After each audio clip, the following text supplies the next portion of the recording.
ॐ परमात्मने नमः।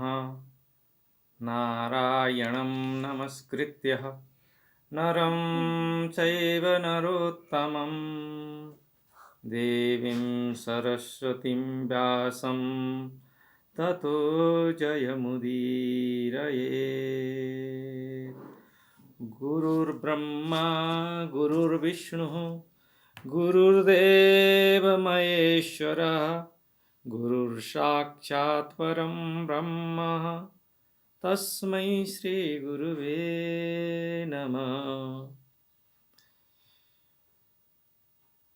जीवन अचम्म मान्दा अचम्म हो र सरल मान्दा सरल हो। हामीले यो जीवनलाई जसरी लिन्छौँ जीवन त्यही तरिकाले हिँड्छ। तर यो आधुनिक जीवनशैली भनेर भनिन्छ जुन मानव निर्मित हो र यो मानव निर्मितले केवल आधुनिकता निर्माण गरेन, अपितु यसले कम्प्लेक्सिटी पनि निर्माण गरेको छ, जहाँ चाहिँ सम्बन्धहरूका कम्प्लेक्सिटी छन्, अन्डरस्ट्यान्डिङका कम्प्लेक्सिटी छन्, व्यवहारका कम्प्लेक्सिटी छन् र यहाँसम्म कि सामान्य जीवन पनि अत्यन्त कम्प्लेक्स बनेको छ। हाम्रो जीवन कहिले सम्बन्धद्वारा प्रभावित भएको छ, कहिले हाम्रो जीवन संज्ञानद्वारा प्रभावित भएको छ, कहिले हाम्रो जीवन व्यवहारद्वारा प्रभावित भएको छ, कहिले हाम्रो जीवन वातावरणद्वारा प्रभावित भएको छ र यो प्रभाव जीवनको हरेक पक्षमा प्रवाहित छ। हामीले चाहेर पनि त्यसलाई रोक्न सक्ने कतिपय अवस्थामा स्थिति हुँदैन। हामी परिस्थितिका, व्यवहारका अथवा वातावरणका वा आफ्नै सोचका बन्दी भइरहेका हुन्छौँ। सोच एउटा अचम्मको कुरा हो। सोचको उत्पत्ति मनसबाट हुन्छ। मनस के हो? विद्वानहरूमा बडो विवाद छ। कसैले भन्छन् मनस माइन्ड हो, कसैले भन्छन् मनस बुद्धि हो, कसैले आत्मा र मनस एउटै हो भन्छन्, कसैले त परमात्मा र मनस एउटा हो सम्म पनि भनिरहेका हुन्छन्। के यो सत्य हो त? यस प्रश्नको उत्तर त्यति सहज छैन। आजसम्म दर्शनशास्त्रको इतिहास हेरौँ, मनोविज्ञानको इतिहास हेरौँ, अर्थशास्त्रको इतिहास हेरौँ, इतिहासको इतिहास हेरौँ, अथवा धर्मशास्त्र हेरौँ, अथवा अन्य मानविकीय विज्ञानलाई हेरौँ र जति जति हामीले जुन चिजलाई विकासवान, अर्थगमन, अग्रगमन गरिरहेका छ भन्ने ठानेका छौँ, तिनीहरू त्यति नै कम्प्लेक्स बन्दैछन् र जति सहज मानवीय जीवन बिना यान्त्रिकीको थियो त्योभन्दा हजारौँ गुणा चाहिँ असहज अहिले यन्त्रहरूसँग भइरहेको छ। पहिला हरेक चिज मान्छेहरूसँग स्वात्मनिर्भर थियो, आत्मनिर्भर थियो। अहिले व्यक्तिको आत्मनिर्भरता, स्वायत्तता, स्वतन्त्रता असामान्य रूपले यान्त्रिकीहरूले खोसेका छन्। हामी मोबाइलका बन्दी बनेका छौँ, हामी इन्टरनेटका बन्दी बनेका छौँ, हामी यातायातका लागि यातायात साधनका बन्दी बनेका छौँ र हामी असङ्ख्य रूपमा चाहिँ दिनौँ र रात नयाँ नयाँ आविष्कारका चक्करमा, आविष्कारको सपनामा, आविष्कारहरूको प्राकल्पनामा हामीले निरन्तर आफ्नो स्वतन्त्रता गुमाइरहेका छौँ। मैले सुरुमा भन्दै थिएँ यहाँहरू समक्ष कि सोच शोकको पनि कारण हो र शोक सुखको कारण पनि हो र सोच सुखको कारण पनि हुन्छ। हामीले यम यम चिन्तयामि ताम ताम प्राप्नोति निश्चितम्। हामीले जे जसो सोच्छौँ, ल अफ अनसर्टेनिटी अर्थात् क्वान्टम फिजिक्सको एउटा नियम चाहिँ ल अफ अनसर्टेनिटी पनि हो। संसारमा सर्टेन पनि केही छैन, अनसर्टेन पनि केही छैन। हामीले सोच्दै नसोचेको कुरा पनि घटित हुन सक्छ र जुन सोचेको घटना हो क्रमिक रूपमा यसपछि यस्तो हुनुपर्छ भन्ने हामीले एउटा चिन्तन बनाएका हुन्छौँ, त्यो अघटित पनि हुन सक्छ। र जब हामीले जीवनलाई चाहिँ सरल रेखाचित्र चाहिँ बग्दो नदी चाहिँ चल्दो हावा चाहिँ र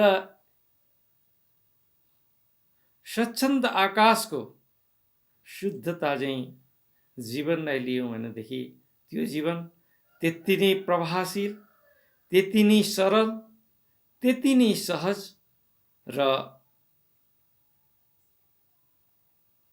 सजिलो बन्छ। तर जब हामीले जीवनलाई गाँठै गाँठाले भरिएको रूपमा साक्षात्कार गर्छौँ र हरेक एक्सनलाई, हरेक कर्मलाई, हरेक सोचलाई, हरेक क्रियाकलापलाई, हरेक चिन्तनलाई जब हामीले कम्प्लेक्सका रूपमा लिन्छौँ, असहजताका रूपमा लिन्छौँ, मूलतः तिनी सबैले हामीमा एक प्रकारको असहजता सिर्जना गर्छ। त्यसपछि हामी संसारका प्रत्येक वस्तुहरूलाई भेरियरको रूपमा, अर्थात् भगवान बुद्धले अर्को शब्दमा भने चाहिँ सर्वम दुःखम, जति पनि विषय वस्तुहरू छन् संसारका, त्यो चाहे इन्द्रिय प्रत्यक्षमा आधारित हुन्, चाहे अनुमानमा आधारित हुन्, चाहे उपमानमा आधारित हुन्, चाहे शब्द प्रमाणमा आधारित हुन्, चाहे अनुपलब्धि प्रमाणमा आधारित हुन्, ती सबैले हाम्रो जीवनमा असहजता उत्पन्न गर्छन्। हामीले ती सबै संसारका प्रत्यक्ष हुने र अप्रत्यक्ष रहने, अनुमानित र शब्दहरूद्वारा वर्णित जति पनि इन्फर्मेसन छन्, जति पनि ज्ञानहरू छन्, ती सबैलाई हामीले दुःखका रूपमा साक्षात्कार गर्न थाल्छौँ अन्ततः। किनभने हामीले हाम्रै निर्णयले संसारलाई दुःखमय देख्ने, दुःखमयताको रूपमा अनुभूत गर्ने र दुःखमयताको रूपमा नै प्रस्तुत गर्ने सङ्कल्प गरेका थियौँ। तसर्थ हामीले जस्तो सङ्कल्प गर्यौँ त्यस्तै नै जगत साक्षात्कृत हुन्छ। क्वान्टम फिजिक्सका विद्यार्थीहरूलाई थाहा छ कि क्वान्टा अर्थात् एनर्जीको जुन स्वरूप हो, जब हामीले एनर्जीलाई जस्तो रूपमा पर्सिभ गर्न चाहन्छौँ त्यो त्यसै रूपमा आउँछ। हो, जब हामी सोचिरहेका हुँदैनौँ, जब हामीले त्यसलाई देखिरहेका हुँदैनौँ, ऊ स्वतन्त्र छ। कस्तो रूपमा कहाँ रहने भन्ने कुरामा हामीहरूले निर्देशित गर्न सक्दैनौँ, हाम्रो नियन्त्रण त्यसमा हुन सक्दैन।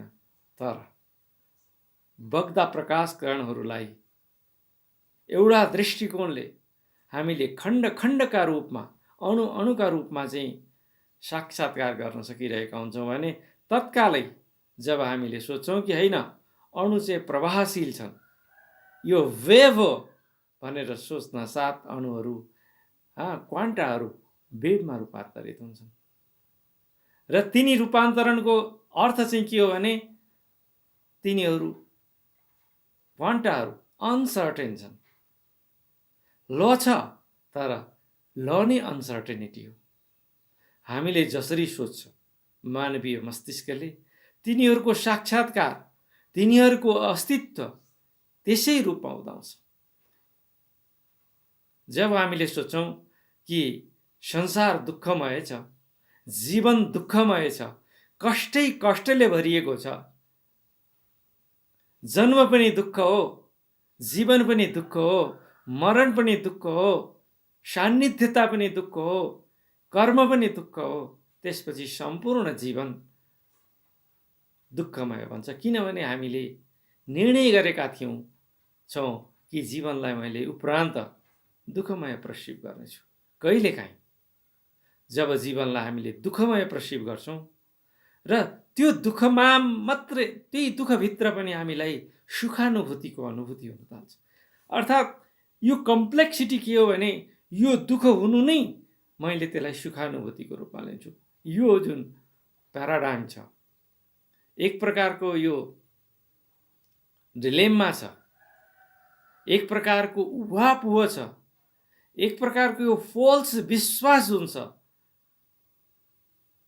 त्यो चाहिँ सामान्य मान्छेदेखि लिएर ज्ञानवान मान्छेलाई पनि उत्पन्न हुन सक्छ। बुद्ध हारे। बुद्धले भने संसारमा दुःख बाहेक केही पनि छैन। जब उनले बुझे कि संसार केवल दुःखै दुःखले भरिएको छ, उनीहरू मुक्त भए, बुद्ध भए, शुद्ध भए र भनिन्छ कि उनी अन्ततः बुद्ध भए।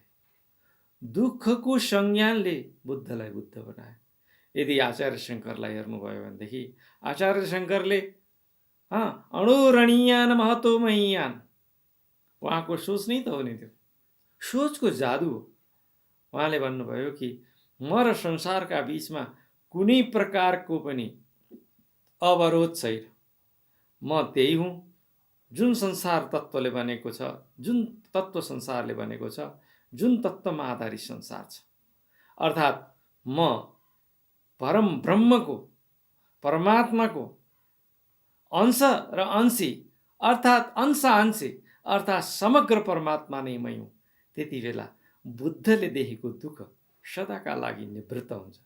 किनभने जब ऊ त्यो नै होइन भने त्यहाँ दुःख मान्नुको कुनै कारण छैन।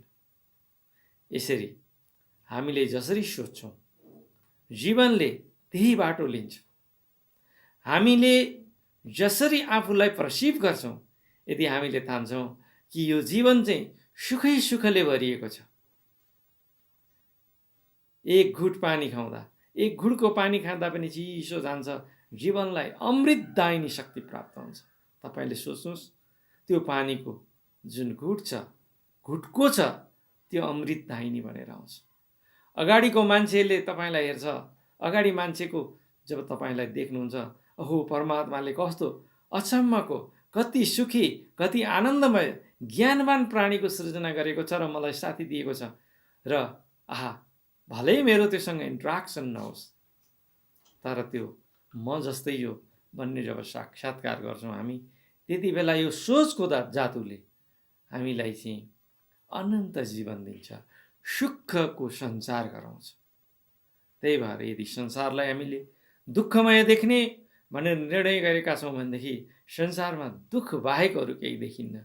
यदि हाम्रो निर्णय संसारलाई सुखमय देख्ने छ भनेदेखि संसार सुखमय देखिन्छ, र यदि संसारबाट हामी तटस्थ रहने निर्माण, अर्थात् सुख दुःख समय कृत्वा लाभा लाभ जया जयौ, सुख र दुःख दुवैबाट समान दूरी अपनाउने निर्णय लिएका छौँ भने मूलतः हाम्रो जीवन त्यस्तै नै बन्दछ। त्यही भएर न जीवन सुखमय छ, न जीवन दुःखमय छ।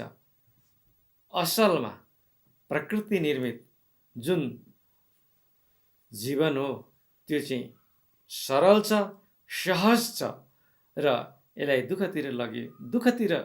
दुःखानुभूतितिर प्रवेश गरायौँ भने दुःखानुभूति गरेर दुखित हुन्छ, सुखानुभूतितिर लग्यौँ भनेदेखि सुखानुभूति गरेर सुखी हुन्छ। र यदि हामी सुख र दुःखबाट तटस्थ रहने सङ्कल्प गऱ्यौँ भने यो जीवन पूर्ण तटस्थ बन्छ र सरल बन्छ, सहज बन्छ र जीवनको लक्ष्य सरल हुनुपर्छ, सहज हुनुपर्छ। त्यही भएर हामीले जस्तो सोच्छौँ जीवन त्यस्तै हुन्छ। तसर्थ ठिक तरिकाले सोचौँ, ठिक तरिकाको जीवन बाँचौँ र सुखी बनाऊँ, सुखी रहौँ। हवस् त, नमस्कार।